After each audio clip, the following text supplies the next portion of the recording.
Hi, dear students. I am Shafwan K, Assistant Professor, Department of Commerce, Syed Muhammad Ali Shahab Tamil Arts and Science College, Malappuram.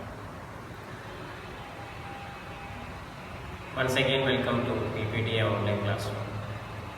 പ്രിയപ്പെട്ട professional training അക്കാദമിയുടെ certified accounting technician കോഴ്സിലെ accountancy വിദ്യാർത്ഥികൾക്ക് ഒരിക്കൽ കൂടി accountancy ക്ലാസ്സിൽ കൃത്യമായ അക്കൗണ്ടൻസിയുടെ മൂന്നാമത്തെ വീഡിയോയാണ് നമ്മൾ ചെയ്യുന്നത്. കഴിഞ്ഞ 2 വീഡിയോകളിൽ എക്സ്പ്ലെയിൻ ചെയ്തിട്ടുണ്ടായിരുന്നു ഏറ്റവും അത്യാവശ്യമായിട്ട് അക്കൗണ്ടൻസിയിൽ അറിഞ്ഞിരിക്കേണ്ട തിയറി പാർട്ടുകളെ കുറിച്ചിട്ടായിരുന്നു. എന്താണ് അക്കൗണ്ടൻസി എന്നും അക്കൗണ്ടൻസിക്ക് ഏതൊക്കെ തരം ഫീൽഡുകളുണ്ട് എന്നും അക്കൗണ്ടൻസിയുടെ പ്രധാനപ്പെട്ട ടേംസിനെ നമ്മൾ ഡിസ്കസ് ചെയ്യുകയുണ്ട്. ശേഷം നമ്മൾ അക്കൗണ്ടൻസിയുടെ പ്രിൻസിപ്പിൾസിനെ കുറിച്ച് ഡിസ്കസ് ചെയ്തു. അതേപോലെ തന്നെ വൗച്ചർ എന്താണെന്നുള്ളതും പറയുകയുണ്ടായി. ഇന്നിപ്പോൾ നമ്മൾ വൗച്ചർ വരെയുള്ള കാര്യങ്ങൾ നമ്മൾ അറിഞ്ഞു. ഇനി നമ്മൾ വൗച്ചറിന് ശേഷം നമ്മൾ അറിഞ്ഞിരിക്കേണ്ട ഈ വൗച്ചറുകൾ എങ്ങനെ ചാനൽ ചെയ്യാം എന്നറിയണമെന്നുണ്ടെങ്കിൽ ഇതിൻ്റെ റൂൾ എന്താണ് എന്നറിയണം. അതിൻ്റെ റൂൾ അറിയാൻ വേണ്ട പ്രധാനപ്പെട്ട 3 കാര്യങ്ങളാണ് ഈ വീഡിയോയിൽ നമ്മൾ ഡിസ്കസ് ചെയ്യുന്നത്. അതിലാദ്യത്തത് what is the concept of debit and credit. Next one, what are the type of account are there in accountancy. Another one, what are the procedure of accountancy. The procedure of accountancy involve British process and the next one American process. So ഈ 3 കാര്യങ്ങൾ discuss ചെയ്ത് കഴിഞ്ഞാൽ ഒരു journal എങ്ങനെ prepare ചെയ്യാം, എന്ത് ബേസിലാണ് അക്കൗണ്ടുകൾ നിലനിൽക്കുന്നത് എന്ന് വളരെ കൃത്യമായിട്ട് മനസ്സിലാക്കാൻ വേണ്ടി പറ്റും.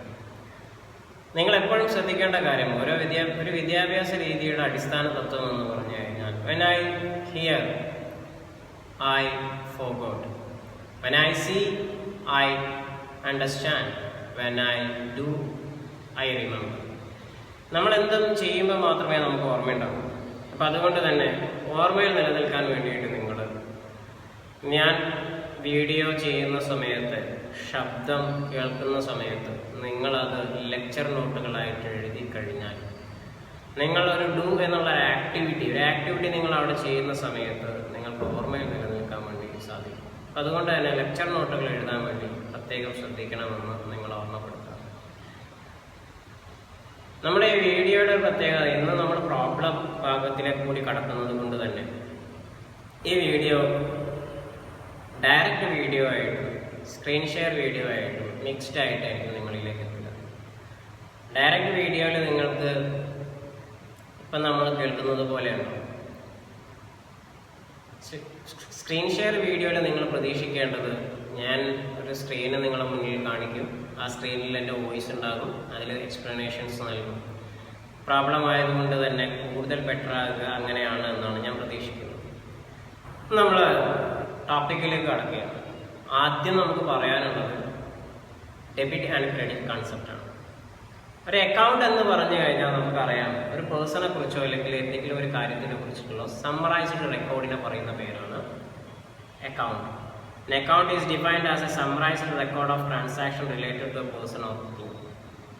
ഇപ്പം ഒരു പേഴ്സണെ കുറിച്ചിട്ടോ എന്തെങ്കിലും ഒരു കാര്യത്തിനെ കുറിച്ചിട്ടോ ഒരു സമ്മറൈസ്ഡ് റെക്കോർഡിനെ നമുക്ക് അക്കൗണ്ട് എന്ന് പറയാം. ആ അക്കൗണ്ട് നമ്മൾ അക്കൗണ്ടൻസിയിൽ പ്രിപ്പയർ ചെയ്യുന്നത് ടി ഫോർമാറ്റിലായിരിക്കും. ടി ഫോർമാറ്റ് എന്ന് പറഞ്ഞാൽ ഡബിൾ സൈഡിലായിരിക്കും, 2 സൈഡ് ഉണ്ടാകും. ഒരു സൈഡിനെ ഡെബിറ്റ് എന്നും മറ്റൊരു സൈഡിനെ ക്രെഡിറ്റ് എന്നുമാണ് റെപ്രസെന്റ് ചെയ്യുന്നത്. ഡെബിറ്റ് സൈഡിൽ നമ്മൾ ഡെബിറ്റ് ട്രാൻസാക്ഷൻസ് രേഖപ്പെടുത്തും. ഇങ്ങനെയാണ് ട്രാൻസാക്ഷൻസ് രേഖപ്പെടുത്തുക എന്നുള്ളത് ഇനിയുള്ള വീഡിയോ നിങ്ങൾക്ക് തുടർന്ന് കണ്ടാൽ മനസ്സിലാകും. ക്രെഡിറ്റ് ട്രാൻസാക്ഷൻസും റെക്കോർഡ് ചെയ്യപ്പെടും. ശേഷം നമ്മൾ ഡെബിറ്റ് ട്രാൻസാക്ഷൻസിന്റെ എമൗണ്ടുകളെ ടോട്ടൽ ചെയ്യും, ക്രെഡിറ്റ് ട്രാൻസാക്ഷൻസിന്റെ എമൗണ്ടുകളെ ടോട്ടൽ ചെയ്യും. When the debit amount is more than credit amount, there will be debit balance. Debit amount credit എമൗണ്ടിനേക്കാളും മുകളിലേക്ക് പോവുകയാണെങ്കിൽ അവിടെ ഡെബിറ്റ് ബാലൻസ് ഉണ്ടാവും. When credit amount is more than debit amount, there will be credit balance. ചില അക്കൗണ്ടുകളിൽ credit amount ആയിരിക്കും കൂടുതൽ ഉണ്ടാവുക. ആ സമയത്ത് ക്രെഡിറ്റ് ബാലൻസ് ആണ് റെക്കോർഡ് ചെയ്യപ്പെടുന്നത്. അപ്പം എങ്ങനെയാണ് ഒരു ഡെബിറ്റ് ബാലൻസ്, എങ്ങനെയാണ് ഒരു ക്രെഡിറ്റ് ബാലൻസ് ഉണ്ടാക്കുന്നത് എന്ന് മനസ്സിലായി. ഡെബിറ്റ് ക്രെഡിറ്റുകൾ എങ്ങനെയാണ് റെക്കോർഡ് ചെയ്യുക എന്നുള്ളത് മനസ്സിലായി. ഡെബിറ്റ് എപ്പോഴും അക്കൗണ്ടിന്റെ റൈറ്റ് സൈഡ് ഡെബിറ്റും ലെഫ്റ്റ് സൈഡ് ക്രെഡിറ്റുമായിരിക്കും. ഇനി നമ്മൾ അറിഞ്ഞിരിക്കേണ്ടത് എങ്ങനെയാണ് അക്കൗണ്ടിനെ ക്ലാസിഫൈ ചെയ്തിട്ടുള്ളത്. അക്കൗണ്ടിനെ ക്ലാസിഫൈ ചെയ്തിട്ടുള്ളത് രണ്ടായിട്ടാണ്. ഒന്ന് പേഴ്സണൽ അക്കൗണ്ട്, രണ്ടാമത്തത് ഇംപേഴ്സണൽ അക്കൗണ്ട്. ഈ രണ്ടിൽ പേഴ്സണൽ അക്കൗണ്ടിനെ പ്രധാനമായിട്ടും മൂന്നായിട്ട് തരംതിരിച്ചിട്ടുണ്ട്. നാച്ചുറൽ പേഴ്സൺസ്, നമ്മളെപ്പോലൊക്കെയുള്ള സാധാരണ ആളുകൾ. അടുത്തത് ആർട്ടിഫിഷ്യൽ പേഴ്സൺസ്. ആരാ ആർട്ടിഫിഷ്യൽ പേഴ്സൺസ് എന്ന് പറഞ്ഞാൽ? ആർട്ടിഫിഷ്യൽ പേഴ്സൺസ് എന്ന് പറഞ്ഞു കഴിഞ്ഞാൽ ജുഡീഷ്യറി ചില ആളുകളെ പേഴ്സണായിട്ട് പരിഗണിക്കുന്നുണ്ട്, അല്ലെങ്കിൽ നമ്മൾ പേഴ്സണായിട്ട് പരിഗണിക്കേണ്ട കുറേ ആളുകൾ. ഇപ്പോൾ ഒരു സിറ്റി ബാങ്ക് പേഴ്സണായിട്ടാണ് പരിഗണിക്കുക. അങ്ങനെയുള്ള ചില പേരുകൾ, അങ്ങനെയുള്ള ചില ആളുകൾ, ഇപ്പം ഏതെങ്കിലും കമ്പനി പേഴ്സണായിട്ടാണ് പരിഗണിക്കുക. അങ്ങനെയുള്ള പേരുകളെ വെച്ചിട്ടുള്ളത് ആർട്ടിഫിഷ്യൽ പേഴ്സൺസ് എന്ന് പറയും. റെപ്രസണൽ അക്കൗണ്ടിലെ മൂന്നാമത്തതാണ് റെപ്രസെന്റേറ്റീവ് പേഴ്സൺസ്. റെപ്രസെന്റേറ്റീവ് പേഴ്സൺസ് എന്ന് പറഞ്ഞു കഴിഞ്ഞാൽ കളക്റ്റീവ്ലി പേഴ്സൺസ് ആയിട്ട് പരിഗണിക്കുന്നത്. ഇപ്പോൾ ഫോർ എക്സാമ്പിൾ നമ്മൾ എംപ്ലോയീസിന് സാലറി കൊടുക്കാനുണ്ട്, നമ്മളത് കളക്റ്റീവ്ലി സാലറി പേയബിൾ എന്ന് പറയും. ഇത് റെപ്രസെന്റേറ്റീവ് പേഴ്സൺസ് ആയിട്ട് പരിഗണിക്കുന്നത്. അതായത് അതേപോലെ ഇൻഷുറൻസ് പ്രീപെയ്ഡ്, ഇൻഷുറൻസ് പേയബിൾ, ഇതെല്ലാം കളക്റ്റീവ്ലി നമ്മൾ പേഴ്സൺസ് ആയിട്ട് പരിഗണിക്കുന്ന റെപ്രസെന്റേറ്റീവ് പേഴ്സൺസ് ആണ്. ഇനി നമ്മൾ ഇംപേഴ്സണൽ അക്കൗണ്ട്. ഇപ്പോൾ പേഴ്സണൽ അക്കൗണ്ട് പറഞ്ഞു, പേഴ്സണൽ അക്കൗണ്ടിൽ 3 അക്കൗണ്ടുകളാണുള്ളത്. ഒന്ന് നാച്ചുറൽ പേഴ്സൺസ്, രണ്ടാമത്തത് ആർട്ടിഫിഷ്യൽ പേഴ്സൺസ്, മൂന്നാമത്തത് റെപ്രസെന്റേറ്റീവ് പേഴ്സൺസ്. ഇനി നമ്മൾ ഇംപേഴ്സണൽ അക്കൗണ്ട് എന്ന് രണ്ടാമത്തെ അക്കൗണ്ടിനെ നമ്മൾ പറഞ്ഞിട്ടുണ്ടായിരുന്നു. പേഴ്സണൽ അക്കൗണ്ട്, രണ്ടാമത്തത് ഇംപേഴ്സണൽ അക്കൗണ്ട്. ഇംപേഴ്സണൽ അക്കൗണ്ടിൽ ഡിസ്കസ് ചെയ്യുന്നത് റിയൽ അക്കൗണ്ടും നോമിനൽ അക്കൗണ്ടുമാണ്. എന്താണ് റിയൽ അക്കൗണ്ട് എന്നുള്ളത് കുറേ പേർക്കൊക്കെ അറിയാം. റിയൽ അക്കൗണ്ട് എന്ന് പറഞ്ഞാൽ അസറ്റുമായിട്ട് റിലേറ്റ് ചെയ്തിട്ടുള്ള അക്കൗണ്ടിനെ പറയുന്ന പേരാണ് റിയൽ അക്കൗണ്ട്. റിയൽ അക്കൗണ്ടിൽ 2 തരം അക്കൗണ്ടുകളാണുള്ളത്, tangible and intangible account. Tangible real account represent ചെയ്യുന്നത് ടാഞ്ചിബിൾ അസറ്റ്സിനെയും, ഇൻടാഞ്ചിബിൾ റിയൽ അക്കൗണ്ട് റെപ്രസെന്റ് ചെയ്യുന്നത് ഇൻടാഞ്ചിബിൾ അസറ്റ്സിനെയുമാണ്. ഇൻടാഞ്ചിബിൾ അസറ്റ്സ് എന്ന് പറഞ്ഞാൽ ഏതായിരിക്കുമെന്ന് നമുക്കറിയാം. ഗൂഗിൾ പോലാത്ത, കോപ്പിറൈറ്റ് പോലാത്ത, ട്രേഡ് മാർക്ക് പോലാത്ത അസറ്റുകളെയാണ് നമ്മൾ ഇൻടാഞ്ചിബിൾ അസറ്റ്സ് എന്ന് പറയുന്നത്. ഞാൻ കൂടുതലായിട്ട് പോകുന്നില്ല, നമ്മൾ ഫസ്റ്റ് വീഡിയോയിൽ ടാഞ്ചിബിൾ അസറ്റ്, ഇൻടാഞ്ചിബിൾ അസറ്റിനെ കുറിച്ചെല്ലാം പറഞ്ഞിട്ടുള്ളതാണ്. ഇനി നമ്മൾ നോമിനൽ അക്കൗണ്ട്, നിങ്ങൾ കൺസെപ്റ്റ് വളരെ കൃത്യമായിട്ട് മനസ്സിലാക്കി വെക്കണം. നോമിനൽ അക്കൗണ്ട് എന്ന് പറഞ്ഞു കഴിഞ്ഞാൽ ഇൻകം എക്സ്പെൻഡിച്ചേഴ്സിനെ റെപ്രസെന്റ് ചെയ്യുന്ന അക്കൗണ്ടാണ് നോമിനൽ അക്കൗണ്ട്. റിയൽ അക്കൗണ്ടിന്റെ എക്സാമ്പിൾ മെഷീനറി അക്കൗണ്ട് റിയൽ അക്കൗണ്ടിന്റെ എക്സാമ്പിൾ ആണ്, ഫർണിച്ചർ റിയൽ അക്കൗണ്ടിന്റെ എക്സാമ്പിൾ ആണ്, വെഹിക്കിൾസ് റിയൽ അക്കൗണ്ടിന്റെ എക്സാമ്പിൾ ആണ്, കോപ്പിറൈറ്റ് റിയൽ അക്കൗണ്ടിന്റെ എക്സാമ്പിൾ ആണ്. ഇനി നോമിനൽ അക്കൗണ്ട് എന്ന് പറഞ്ഞു കഴിഞ്ഞാൽ ഇൻകം എക്സ്പെൻഡിച്ചേഴ്സിനെ റെപ്രസെന്റ് ചെയ്യുന്ന അക്കൗണ്ട് ആണെന്ന് പറഞ്ഞു. ഇൻകം എക്സ്പെൻഡിച്ചേഴ്സും നമുക്കറിയാം, ടെലിഫോൺ എക്സ്പെൻസസ്, റെന്റ്, സാലറി, ഇതൊക്കെ എക്സ്പെൻസസ് ആണ്. ഈ എക്സ്പെൻസസിനെല്ലാം റെപ്രസെന്റ് ചെയ്യുന്നത് നോമിനൽ അക്കൗണ്ട് ആണ്. അല്ലെങ്കിൽ ഈ എക്സ്പെൻസസ് എല്ലാം നോമിനൽ അക്കൗണ്ടിന്റെ നാച്ചുറലായിട്ട് ഉണ്ടാവും. ഇനി അതേപോലെ നമ്മൾ റവന്യൂ എന്ന് പറഞ്ഞു കഴിഞ്ഞാൽ ബിസിനസിന്റെ പ്രധാനപ്പെട്ട റവന്യൂ എന്താണെന്ന് നമുക്കറിയാം. ബിസിനസിന്റെ ഏറ്റവും പ്രധാനപ്പെട്ട റവന്യൂ സെയിലാണ്. സെയില് റവന്യൂ ആണ്, ഇൻകം ആണ്. ദെൻ നെക്സ്റ്റ് വൺ ബിസിനസ് നമ്മൾ പണം ഇൻവെസ്റ്റ് ചെയ്യുമ്പോൾ കിട്ടുന്ന ഇൻട്രസ്റ്റ്, അല്ലെങ്കിൽ ബാങ്കിൽ ഇടുന്ന സമയത്ത് കിട്ടുന്ന ഇൻട്രസ്റ്റ്, വാടകയ്ക്ക് ബിൽഡിങ്ങുകൾ കൊടുക്കുമ്പോൾ റെന്റ് റെസീവ്ഡ്, കമ്മീഷൻ റെസീവ്ഡ്, ഇതെല്ലാം നമ്മൾ ഇൻകം ആയിട്ടാണ് പരിഗണിക്കുന്നത്. സോ ഇതെല്ലാം നോമിനൽ അക്കൗണ്ടിന്റെ ക്യാരക്ടറിസ്റ്റിക്സിലായിരിക്കും ഉണ്ടാകുക. ഇനി ഇപ്പോൾ നമ്മൾ എന്താണ് റിയൽ, എന്താണ് പേഴ്സണൽ, എന്താണ് നോമിനൽ അക്കൗണ്ടുകൾ എന്നുള്ളത് ഡിസ്കസ് ചെയ്ത് കഴിഞ്ഞു. ഇത്രയും അക്കൗണ്ടുകളാണ് ഉള്ളത് എന്ന് മനസ്സിലാക്കി വെക്കുക. ഇനി നമ്മളത് അക്കൗണ്ടിങ് പ്രോസസ്സ്, ഏറ്റവും പ്രധാനപ്പെട്ട, നമ്മൾ ഈ വീഡിയോയിൽ ഏറ്റവും പ്രധാനപ്പെട്ട ഭാഗമാണ് accounting process. Accounting process discuss ചെയ്യുന്നത് നമ്മൾ മനസ്സിലാക്കേണ്ടത് എങ്ങനെയാണ് ഡെബിറ്റ് ക്രെഡിറ്റ് റൂളുകൾ നമ്മൾ ചാനലൈസ് ചെയ്യുന്നത് എന്നുള്ളതാണ് അക്കൗണ്ടിങ് പ്രോസസ്സ് ഡിസ്കസ് ചെയ്യുന്നത്. അപ്പം ഡെബിറ്റ് ക്രെഡിറ്റ് റൂളുകൾ എങ്ങനെയാണ്, ഗോൾഡൻ റൂളൊക്കെ എന്ന് വിളിക്കുന്ന ഡെബിറ്റ് ക്രെഡിറ്റ് റൂളുകൾ എങ്ങനെയാണ് ക്രിയേറ്റ് ചെയ്യപ്പെട്ടിട്ടുള്ളത്, ഇതെന്ത് അടിസ്ഥാനത്തിലാണ് റെക്കോർഡ് ചെയ്യപ്പെടുന്നത് എന്നുള്ളത് അക്കൗണ്ടിങ് പ്രോസസ്സ് എക്സ്പ്ലെയിൻ ചെയ്യുന്നുണ്ട്. അതിൽ ആദ്യത്തെ ഭാഗം ബ്രിട്ടീഷ് അക്കൗണ്ടിങ് പ്രോസസ്സാണ്, അമേരിക്കൻ അക്കൗണ്ടിങ് പ്രോസസ്സാണ്. അമേരിക്കൻ അക്കൗണ്ടിങ് പ്രോസസ്സ് അനുസരിച്ച് ഇപ്പം നമ്മൾ അക്കൗണ്ട്സിനെ 2ആക്കി തരംതിരിച്ചിട്ടുണ്ട് എന്ന് പറഞ്ഞു. അതിൽ റിയൽ ഉണ്ട്, പേഴ്സണൽ ഉണ്ട്, നോമിനൽ ഉണ്ട് എന്ന് പറഞ്ഞു. എന്നാൽ അമേരിക്കൻ അക്കൗണ്ടിങ് പ്രോസസ്സ് അനുസരിച്ച് അക്കൗണ്ടിനെ 5 ആക്കിയിട്ടാണ് തരംതിരിച്ചിട്ടുള്ളത്. അത് ഒന്ന് ക്യാപിറ്റലാണ്, രണ്ടാമത്തത് ലാബിലിറ്റിയാണ്, മൂന്നാമത്തത് റവന്യൂ ആണ്, നാലാമത്തത് അസറ്റാണ്. അഞ്ചാമത്തത് എക്സ്പെൻഡിച്ചറാണ്. ഈ 5 ഐറ്റത്തിലൂടെ നമുക്ക് വരാനിരിക്കുന്ന, നമ്മുടെ കമ്പനിയിൽ വരാനിരിക്കുന്ന എല്ലാ എക്സ്പെൻസസിനെയും നമുക്ക് മനസ്സിലാക്കാൻ വേണ്ടി പറ്റുമെന്നാണ്, അല്ലെങ്കിൽ എല്ലാ അക്കൗണ്ടിനെയും ഈ 5 ഐറ്റത്തിലേക്ക് നമുക്ക് ഉൾക്കൊള്ളിക്കാൻ വേണ്ടി പറ്റുമെന്നാണ് ഈ അമേരിക്കൻ അക്കൗണ്ടിങ് പ്രോസസ്സ് പ്രകാരം പറയുന്നത്. ഫോർ എക്സാമ്പിൾ, ടെലിഫോൺ എക്സ്പെൻസ് എടുക്കുക, എക്സ്പെൻസ് അക്കൗണ്ട് ആയിരിക്കും. സെയിൽ എടുക്കുക, റവന്യൂ അക്കൗണ്ട് ആയിരിക്കും. ക്യാപിറ്റൽ എടുക്കുക, ക്യാപിറ്റൽ ആയിരിക്കും. ലാബിലിറ്റി എടുക്കുക, ഡിബഞ്ചേഴ്സ് എടുക്കുക, ലാബിലിറ്റി ആയിരിക്കും. മെഷീനറി അക്കൗണ്ട് എടുക്കുക, അസറ്റ് ആയിരിക്കും. അങ്ങനെ ഏത് അക്കൗണ്ടുകളും ഈ 5 അക്കൗണ്ടിലേക്ക് സമ്മറൈസ് ചെയ്യാൻ വേണ്ടി പറ്റും. അപ്പൊ നമ്മൾ അറിയേണ്ടത് ഓരോ അക്കൗണ്ടും ക്യാപിറ്റൽ ആണോ, ലാബിലിറ്റി ആണോ, റവന്യൂ ആണോ, അസറ്റ് ആണോ, എക്സ്പെൻഡിച്ചർ ആണോ എന്നാണ് ആദ്യം നമ്മൾ മനസ്സിലാക്കുന്നത്. അത് നമുക്ക് ഒരു കോമൺ സെൻസ് ഉള്ള ഒരാൾക്ക് വളരെ പെട്ടെന്ന് മനസ്സിലാകാവുന്നതാണ് ഈ കാര്യങ്ങൾ.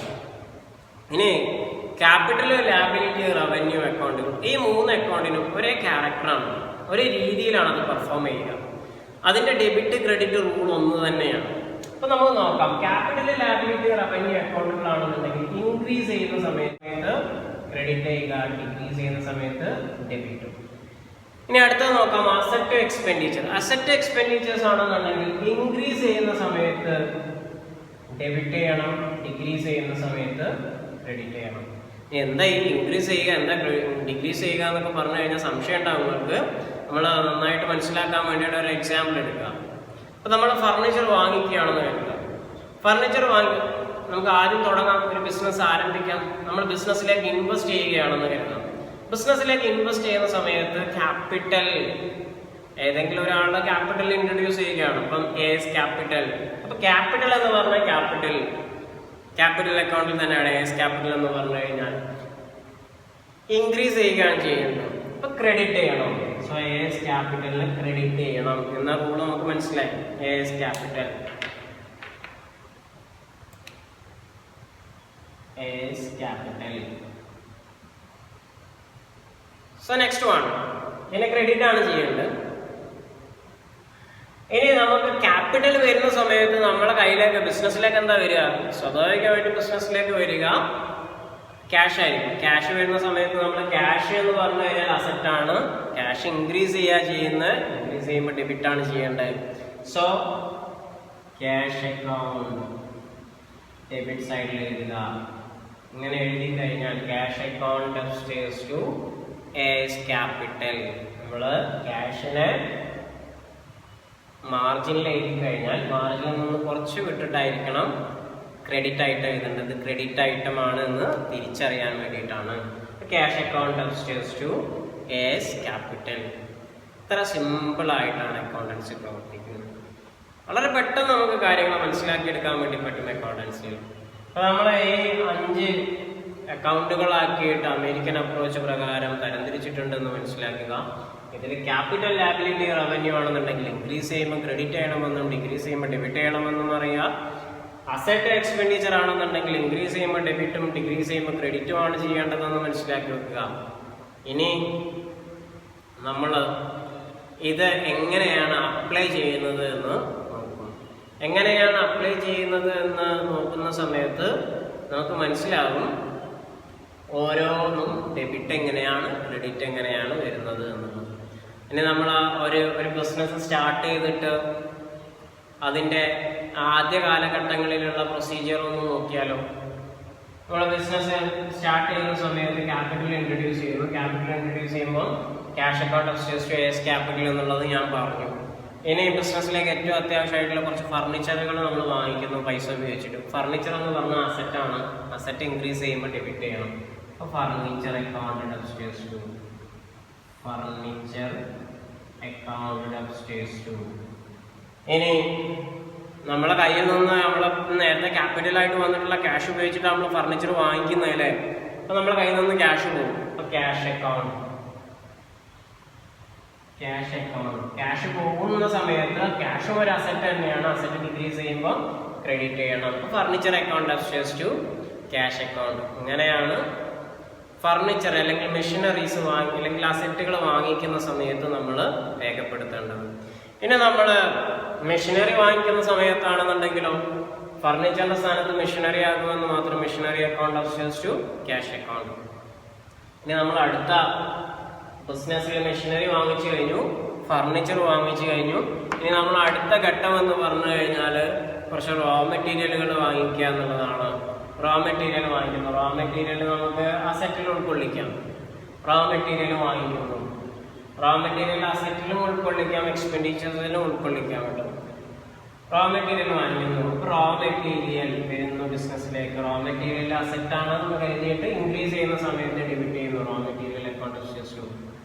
നമ്മൾ ഈ raw material account of sales to എന്നുള്ളതിന് പകരം സാധാരണ പർച്ചേസുകളാണെന്നുണ്ടെങ്കിൽ, റോ മെറ്റീരിയൽ പർച്ചേസ് ആണ് ബിസിനസ് നടത്തുന്നതെങ്കിൽ പർച്ചേസ് അക്കൗണ്ട് എന്നാണ് എഴുതാറുള്ളത്. റോ മെറ്റീരിയൽ അല്ലെങ്കിൽ മെറ്റീരിയൽസ് അല്ല, സാധാരണ പർച്ചേസുകളാണ് നടത്താറുണ്ടെങ്കിൽ purchase account of sales to എന്നാണ് രേഖപ്പെടുത്തുക. പർച്ചേസ് ഒരു എക്സ്പെൻസ് ആയിട്ടാണ് പരിഗണിക്കുന്നത്.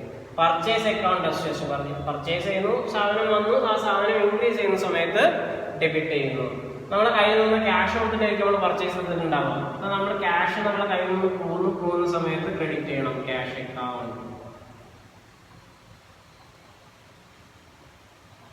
ഇനി നമ്മൾ പർച്ചേസ് ചെയ്യുന്നത് ക്യാഷ് കൊടുത്തിട്ടല്ലെങ്കിലോ, ആരുടെയെങ്കിലും കയ്യിൽ നിന്ന് നമ്മൾ കടത്തിന് വാങ്ങിക്കുകയാണെങ്കിലോ, അങ്ങനെയും സംഭവിക്കാമല്ലോ. അങ്ങനെ കടത്തിന് വാങ്ങിക്കുകയാണെങ്കിലോ, കടത്തിന് വാങ്ങിക്കുന്ന സമയത്ത് ക്യാഷ് എന്തായാലും നമ്മളെ കയ്യിൽ നിന്ന് പോകില്ല. പകരം നമ്മൾ ഒരു പാർട്ടിക്ക് പൈസ കൊടുക്കാനുണ്ടാവും. ആ പാർട്ടിക്ക് പൈസ കൊടുക്കാനുള്ള പാർട്ടിയെ നമ്മൾ പറയാറുള്ളത് ക്രെഡിറ്റേഴ്സ് എന്നാണെന്നുള്ളത് നമ്മൾ കഴിഞ്ഞ ക്ലാസ്സിൽ പറയണ്ടായി. അപ്പൊ ക്രെഡിറ്റേഴ്സ് എന്ന് പറഞ്ഞു കഴിഞ്ഞാൽ ലാബിലിറ്റി ആണ്. ലാബിലിറ്റി ഇൻക്രീസ് ചെയ്യുന്ന സമയത്ത് ക്രെഡിറ്റ് ചെയ്യണം. സോ നമുക്കൊരു പുതിയ ക്രെഡിറ്റർ വന്നപ്പോൾ നമ്മൾ സന്തോഷ് എന്ന് പറഞ്ഞ ആളെടുത്ത് നിന്നാണ് പർച്ചേസ് ചെയ്തത്. അപ്പൊ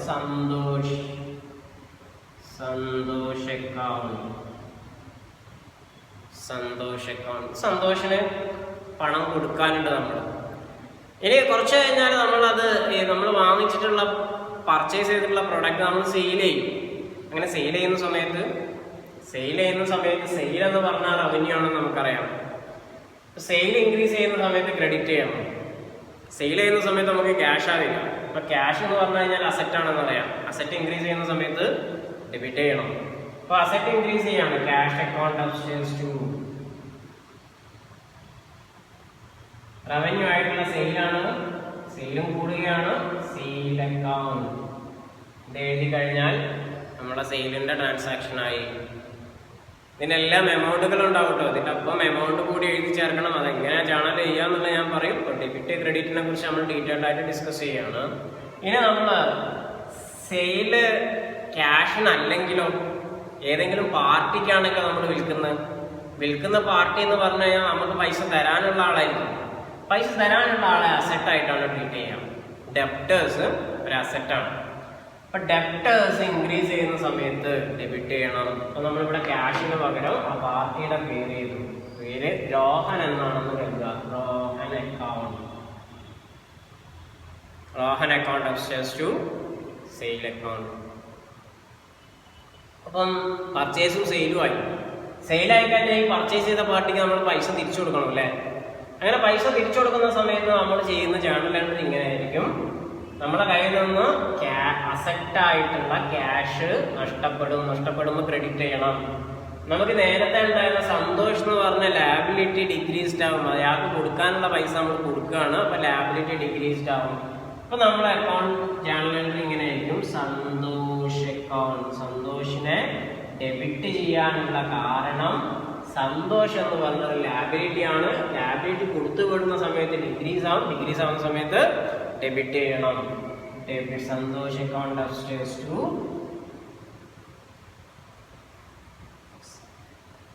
ക്യാഷ്. നമ്മൾ ക്യാഷ് ആണ് കൊടുക്കുന്നത്. ക്യാഷ് അക്കൗണ്ടിനെ ക്രെഡിറ്റ് ചെയ്യുന്നു. നമ്മുടെ കയ്യിൽ നിന്ന് അസറ്റ് ആയിട്ടുള്ള ക്യാഷ് കുറയുന്നു. അപ്പൊ ഈ അടിസ്ഥാനത്തിലാണ് അക്കൗണ്ടിങ് ട്രാൻസാക്ഷൻസ് റെക്കോർഡ് ചെയ്യുന്നത്. ഇനി നമ്മൾ സാലറി കൊടുക്കും. സാലറി കൊടുക്കുന്ന സമയത്ത് ഒരു മാസം കഴിഞ്ഞ് നമ്മൾ കട തുടങ്ങിയിട്ട് സാലറി കൊടുക്കുന്ന സമയത്ത് എക്സ്പെൻസ് വരും. എക്സ്പെൻസ് ഇൻക്രീസ് ആവുന്ന സമയത്ത് ഡെബിറ്റ് ചെയ്യണം. സാലറി എന്ന് പറഞ്ഞൊരു എക്സ്പെൻസ് വന്നു. സാലറി അക്കൗണ്ട് സാലറി ഒരു എക്സ്പെൻഡിച്ചർ ആണ്. എക്സ്പെൻഡിച്ചർ ഇൻക്രീസ് ചെയ്യുമ്പോൾ സാലറിയെ ഡെബിറ്റ് ചെയ്യുന്നു. ഇനി നമുക്ക് എന്താ നമ്മളെ കയ്യിൽ നിന്ന് പോവുക? ക്യാഷ് പോകുന്ന സമയത്ത് ക്യാഷ് അക്കൗണ്ട് ക്യാഷിനെ ക്രെഡിറ്റ് ചെയ്യുന്നു. ഇനി നമുക്ക് ടെലിഫോൺ എക്സ്പെൻസ് ഉണ്ടാവും ഇതേപോലെ. അപ്പോൾ എക്സ്പെൻസിന് താഴെ telephone expense account upstairs to cash. ഇതേപോലെ റെന്റ് കൊടുക്കാനുണ്ടാവും. അപ്പോൾ rent account upstairs to cash. Preliminary ആയിട്ട് നമുക്ക് വരാനിരിക്കുന്ന ജേണൽ എൻട്രി ഇതൊക്കെ ആയിരിക്കും. അപ്പോൾ ഇതിനെ കുറിച്ചിട്ടുള്ള ഏകദേശ ധാരണ നിങ്ങൾക്കായി എന്ന് ഞാൻ മനസ്സിലാക്കുന്നു. ഇനി നമ്മൾ ബ്രിട്ടീഷ് അക്കൗണ്ടിങ് പ്രോസസ്സിലേക്കാണ് കടക്കാൻ വേണ്ടി പോകുന്നത്. അമേരിക്കൻ അക്കൗണ്ടിങ് പ്രോസസ്സിന്റെ രൂപം ഇങ്ങനെയാണ്. വളരെ വളരെ ഈസി ആയിട്ട് നമുക്ക് മനസ്സിലാക്കാൻ വേണ്ടി പറ്റും. Capital liability revenue, asset expenditure എന്ന് പറഞ്ഞിട്ട് രണ്ടാക്കിയിട്ട് ക്യാപിറ്റൽ ലാബിലിറ്റി റവന്യൂ 5 അക്കൗണ്ടുകളാണുള്ളത്. ക്യാപിറ്റൽ ലാബിലിറ്റി റവന്യൂവിന് ഒരു രീതിയാണ്, അസറ്റ് എക്സ്പെൻഡിച്ചറിന് മറ്റൊരു രീതിയാണ്. ഈ കാര്യങ്ങളെ പഠിച്ചു കഴിഞ്ഞാൽ അമേരിക്കൻ അപ്രോച്ച് വളരെ എളുപ്പത്തിൽ മനസ്സിലാക്കാൻ വേണ്ടി പറ്റും. ഇത് ഇൻക്രീസ് ചെയ്യുന്ന സമയത്ത് ക്രെഡിറ്റ് മാത്രം ഓർത്ത് വെച്ചാൽ മതി. ഇൻക്രീസ് ചെയ്യുന്ന സമയത്ത് ക്രെഡിറ്റ് ആണ് ചെയ്യുക. ക്യാപിറ്റൽ ലാബിലിറ്റി റവന്യൂ ഇൻക്രീസ് ചെയ്യുന്ന സമയത്ത് ക്രെഡിറ്റ് ആണ് ചെയ്യുക. സ്വാഭാവികമായിട്ട് ഡിക്രീസ് ചെയ്യുമ്പോൾ ഡെബിറ്റ് ചെയ്യും. ഇനി അതല്ലാത്തത് കൊണ്ടാണ് അസറ്റ് എക്സ്പെൻഡിച്ചേഴ്സിന് നമ്മൾ വേറെ എഴുതുന്നത്. ഇൻക്രീസ് ചെയ്യുന്ന സമയത്ത് ഡെബിറ്റ് ചെയ്യും, ഡിക്രീസ് ചെയ്യുന്ന സമയത്ത് ക്രെഡിറ്റ് ചെയ്യും. ഇനി നമുക്ക് നിങ്ങളുടെ ടെക്സ്റ്റ് ബുക്കിലെ ഒരു ഇല്ലസ്ട്രേഷൻ നോക്കാം. ഇതിൽ പറയുന്നത് മോഡേൺ അപ്രോച്ച് ഉപയോഗിച്ചിട്ട്, അതായത് അമേരിക്കൻ അപ്രോച്ച് ഉപയോഗിച്ചിട്ട് നമ്മളെ ക്രെഡിറ്റ് ഡെബിറ്റ് അനലൈസ് ചെയ്യുക എന്നുള്ളതാണ്. ഇനി നമുക്ക് ആദ്യ ക്വസ്റ്റ്യൻസ് ഇങ്ങനെയൊക്കെയാണ് പറയുന്നത്. Started business with capital, bought goods for cash, sold goods for cash, paid salary, received interest on investment, bought goods on credit from Mr. Y, paid rent out of personal cash. ഇതിൽ നമ്മൾ നേരത്തെ discuss ചെയ്തിട്ടുള്ള ഏകദേശം ഭാഗങ്ങൾ തന്നെയാണ് ഇതിൽ repeat ചെയ്യുന്നത്. നമുക്ക് എങ്ങനെയാണ് ഇത് എഴുതുക എന്നുള്ളതൊന്ന് നോക്കാം. അപ്പോൾ നിങ്ങളിതിൽ എമൗണ്ടുകൾ ആഡ് ചെയ്തു എന്ന് വെച്ചിട്ട് കുഴപ്പമൊന്നുമില്ല. എമൗണ്ടുകൾ ആഡ് ചെയ്തിട്ട് നിങ്ങൾക്ക് ലെക്ചർ നോട്ട് ചെയ്യുന്ന സമയത്ത് നിങ്ങൾക്കൊരു ഇല്ലസ്ട്രേഷൻ ചെയ്യാവുന്നതാണ്. സ്റ്റാർട്ടഡ് ബിസിനസ് വിത്ത് ക്യാപിറ്റൽ എങ്ങനെയാണ് സോൾവ് ചെയ്യാൻ നോക്കുക. അപ്പോൾ നമുക്കറിയാം, നമ്മൾ നേരത്തെ ഡിസ്കസ് ചെയ്തിട്ടുണ്ട്. ക്യാഷ് വരും, ക്യാപിറ്റൽ ഇൻക്രീസ് ചെയ്യും. ആ സമയത്ത് റെക്കോർഡ് ചെയ്യുക ഇങ്ങനെയായിരിക്കും: cash account upstairs to capital. Cash ഡെബിറ്റിലും ക്യാപിറ്റൽ ക്രെഡിറ്റിലും ആയിരിക്കും. ഇനി ഇൻക്രീസ് ഇൻ ക്യാഷ് സംഭവിച്ചത് കൊണ്ടാണ്, അതായത് ഇൻക്രീസ് ഇൻ അസറ്റ് സംഭവിച്ചത് കൊണ്ടാണ് ക്യാഷിനെ ഡെബിറ്റ് ചെയ്യുന്നത്. അപ്പോൾ റീസണും കൂടി നമ്മൾ എഴുതി വെക്കുന്നത് നന്നായിരിക്കും. ഇൻക്രീസ് ഇൻ ക്യാപിറ്റൽ സംഭവിച്ചത് കൊണ്ടാണ് ക്യാപിറ്റലിനെ ക്രെഡിറ്റ് ചെയ്യുന്നത്. ഇനി നെക്സ്റ്റ് ക്വസ്റ്റ്യൻ നോക്കാം നമുക്ക്. Boat goods for cash, purchase നടത്തി, ക്യാഷ് പർച്ചേസ് നടത്തി എന്നുള്ളതാണ് പറയുന്നത്. അപ്പോൾ ക്യാഷ് നമ്മളെ കയ്യിൽ നിന്ന് പോകും, അസറ്റ് ഡിക്രീസ്ഡ് ആവും. പർച്ചേസ് എന്ന് പറഞ്ഞിട്ടുള്ളൊരു എക്സ്പെൻസ് അല്ലെങ്കിൽ പർച്ചേസിന് അസറ്റായിട്ട് നമുക്ക് പരിഗണിക്കാം. അത് നമ്മൾ ഡീറ്റെയിൽഡ് ആയിട്ട് പർച്ചേസ് എന്നുള്ളത് നമ്മൾ ഡീറ്റെയിൽഡ് ആയിട്ട് പറയും. പർച്ചേസ് എന്നുള്ള ഒരു എക്സ്പെൻസ് ഇൻക്രീസ് ആയി, അല്ലെങ്കിൽ സ്റ്റോക്ക് ഇൻക്രീസ് ആയി. ഇവിടെ അസറ്റായിട്ടാണ് പരിഗണിച്ചിട്ടുള്ളത്. സ്റ്റോക്ക് ഇൻക്രീസ് ആയി, ക്യാഷ് ഡിക്രീസ് ആയി. അപ്പം അതുകൊണ്ട് തന്നെ നമ്മൾ പർച്ചേസ് അസറ്റ് ഇൻക്രീസ് ആയതുകൊണ്ട് പർച്ചേസിനെ ഡെബിറ്റ് ചെയ്യുന്നു. പിന്നെ നമ്മൾ ക്യാഷ് ഡിക്രീസ് ആയതുകൊണ്ട്, അസറ്റ് ഡിക്രീസ് ആയതുകൊണ്ട് ആ ക്യാഷിനെ ക്രെഡിറ്റും ചെയ്യുന്നു. ഇനി നമ്മൾ നെക്സ്റ്റ് നോക്കാം. Sold goods for cash. Goods sale ചെയ്തു, ക്യാഷ് സെയിലാണ് സംഭവിച്ചത്. അപ്പോൾ ക്യാഷ് വരും, സെയിൽ എന്ന് പറഞ്ഞാൽ റവന്യൂ സംഭവിക്കും. ക്യാഷ് വരുന്ന സമയത്ത് increase in cash, asset increase ആയി ക്യാഷിനെ ഡെബിറ്റ് ചെയ്യുന്നു. ഇനി സെയിൽ എന്ന് പറഞ്ഞു കഴിഞ്ഞാൽ റവന്യൂ ആണ്. റവന്യൂ ഇൻക്രീസ് ചെയ്യുന്ന സമയത്ത് ക്രെഡിറ്റ് ചെയ്യണമെന്നാണ് നമ്മൾ പഠിച്ചിട്ടുള്ളത്. സോ റവന്യൂ ഇൻക്രീസ്ഡ് ആയി. ഇനി നമുക്ക് വേറൊരു അർത്ഥത്തിൽ സെയിലിനെ പരിഗണിക്കാം. സ്റ്റോക്ക് ഡിക്രീസ് ആകുക എന്നുള്ള അർത്ഥത്തിൽ, അസറ്റ് എന്നുള്ള രൂപത്തിലും നമുക്ക് സെയിലിനെ പരിഗണിക്കാം. സ്റ്റോക്ക് ഡിക്രീസ് ആയി, അതായത് അസറ്റ് കുറഞ്ഞു, അതുകൊണ്ട് സെയിലിനെ ക്രെഡിറ്റ് ചെയ്യുന്നു. ഈ രണ്ട് വ്യൂ പോയിന്റിലും നമുക്ക് ഈ ജേണൽ എൻട്രി തയ്യാറാക്കാവുന്നതാണ്. ഇനി നെക്സ്റ്റ് പെയ്ഡ് സാലറി കൊടുത്തു. സാലറി കൊടുക്കുമ്പം ഒരു എക്സ്പെൻസാണ് സാലറി എന്ന് പറഞ്ഞു കഴിഞ്ഞാൽ. അത് ഇൻക്രീസ് ആവും, നമ്മളെ കയ്യിൽ നിന്ന് ക്യാഷ് നഷ്ടപ്പെടുകയും ചെയ്യും. അപ്പോൾ ഇനി നമ്മൾ നോക്കാം. ഇൻക്രീസ് ഇൻ എക്സ്പെൻസ് ഇൻക്രീസ് ആയി, അതുകൊണ്ട് സാലറിയെ ഡെബിറ്റ് ചെയ്തു. Then decrease in cash, asset കുറഞ്ഞു, അതുകൊണ്ട് ക്യാഷിനെ ക്രെഡിറ്റ് ചെയ്തു. ഇനി next received interest on investment. നമുക്ക് ഇൻവെസ്റ്റ് ചെയ്തതിൽ ഇൻട്രസ്റ്റ് ലഭിച്ചു എന്നാണ് പറയുന്നത്. അങ്ങനെ ഇൻട്രസ്റ്റ് ലഭിച്ചിട്ടുണ്ടെങ്കിൽ അതൊരു റവന്യൂ ആണ്. റവന്യൂ ഇൻക്രീസ് ചെയ്യുമ്പം ഇൻട്രസ്റ്റ് ഓൺ ഇൻവെസ്റ്റ്മെൻറ്റ് എന്നുള്ള റവന്യൂയെ ക്രെഡിറ്റ് ചെയ്യണം. നമുക്കറിയാം. പിന്നെ നമുക്ക് ക്യാഷാണ് ലഭിക്കുക, അസറ്റ് ഇൻക്രീസ് ആവുകയാണ്. ഇനി നമുക്ക് നോക്കാം അങ്ങനെയാണോ ചെയ്തതെന്നുള്ളത്. So interest on investment increase in ഇൻകാണ്, റവന്യൂ കൂടിയുണ്ട്, അപ്പോൾ ഇൻട്രസ്റ്റ് അക്കൗണ്ടിന് ക്രെഡിറ്റ് ചെയ്തിട്ടുണ്ട്. ഇൻക്രീസ് ഇൻ ക്യാഷ് വന്നിട്ടുണ്ട്, അസറ്റ് ഇൻക്രീസ് ചെയ്തിട്ടുണ്ട്, അതുകൊണ്ട് അസറ്റിന് ഡെബിറ്റ് ചെയ്തിട്ടുണ്ട്. ഇനി നെക്സ്റ്റ് വൺ, അടുത്ത ഭാഗം നോക്കാം. Bought goods on credit from mister Y. വൈൻ്റെ അടുത്തുനിന്ന് ക്രെഡിറ്റിന് വാങ്ങിച്ചിട്ടുണ്ട് ഗുഡ്സ്. അങ്ങനെയാണെന്നുണ്ടെങ്കിൽ പർച്ചേസ് ക്രെഡിറ്റിനാണ്. ഇൻക്രീസ് ഇൻ സ്റ്റോക്ക് ഇൻക്രീസ് ചെയ്തുകൊണ്ടോ അല്ലെങ്കിൽ എക്സ്പെൻസ് ഇൻക്രീസ് ചെയ്തുകൊണ്ടോ പർച്ചേസിനെ നമ്മൾ ഡെബിറ്റ് ചെയ്യുന്നു. ക്യാഷ് നമുക്ക് കയ്യിൽ നിന്ന് പോയിട്ടില്ല, പകരം നമ്മളൊരു ക്രെഡിറ്റ് പാർട്ടിയാണ്, സൺട്രി ക്രെഡിറ്റേഴ്സാണ് വൈ അക്കൗണ്ട് എന്ന് പറഞ്ഞു കഴിഞ്ഞാൽ. ഇൻക്രീസ് ഇൻ ലാബിലിറ്റി ഇൻക്രീസ് ചെയ്തതിൻ്റെ കാരണത്താൽ നമ്മൾ വൈ അക്കൗണ്ട് ക്രെഡിറ്റ് ചെയ്യുന്നു. Then next one, paid rent out of personal cash. നമ്മളെ കയ്യിൽ നിന്ന് എടുത്തിട്ട് റെൻറ്റ് കൊടുത്തു.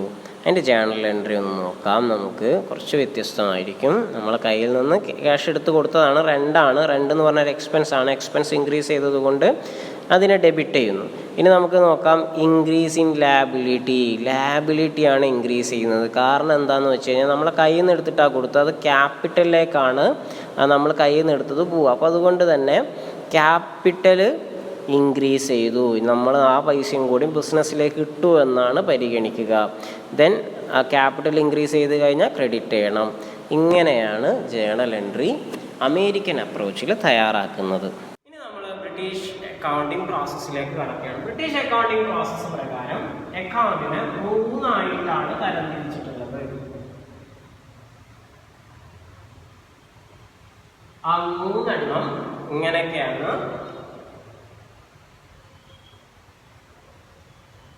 Real account, personal account, nominal account. Real account, personal account, nominal account.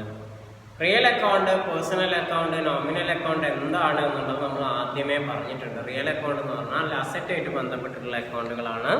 Personal account എന്ന് പറഞ്ഞു കഴിഞ്ഞാൽ ആളുകളുടെ പേരുമായിട്ട് ബന്ധപ്പെട്ടിട്ടുള്ള അക്കൗണ്ടാണ്.